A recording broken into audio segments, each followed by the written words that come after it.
ദേശീയപാത 85 നേരിമംഗലം വനമേഖലയിൽ കാട്ടാനകളുടെ സാന്നിധ്യം വർദ്ധിക്കുന്ന സാഹചര്യത്തിൽ വാഹനയാത്രികരുടെ സുരക്ഷയ്ക്കായുള്ള ഇടപെടൽ വേണമെന്ന ആവശ്യം. ദേശീയപാതയിലോ പാതയോരത്തോ കാട്ടാനകളുടെ സാന്നിധ്യമുണ്ടെങ്കിൽ യാത്രക്കാർക്ക് മുന്നറിയിപ്പ് നൽകാൻ സൗകര്യമൊരുക്കണമെന്ന ആവശ്യം. വേനൽക്കാലം ആരംഭിച്ചതോടെ കഴിഞ്ഞ ദിവസം പകൽ ദേശീയപാതയോരത്ത് കാട്ടാനയുടെ സാന്നിധ്യമുണ്ടായി.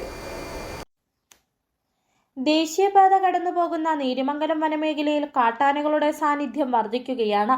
വേനൽക്കാലം ആരംഭിച്ചതോടെ കഴിഞ്ഞ ദിവസം പകൽ ദേശീയപാതയോരത്ത് കാട്ടാനയുടെ സാന്നിധ്യമുണ്ടായി.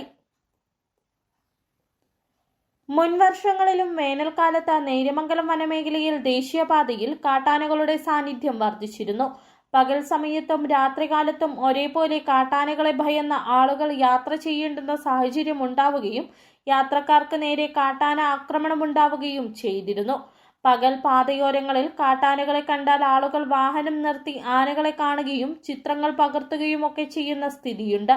ഇത് ചിലപ്പോൾ അപകടത്തിൽ ഇടവരുത്തിയേക്കാം.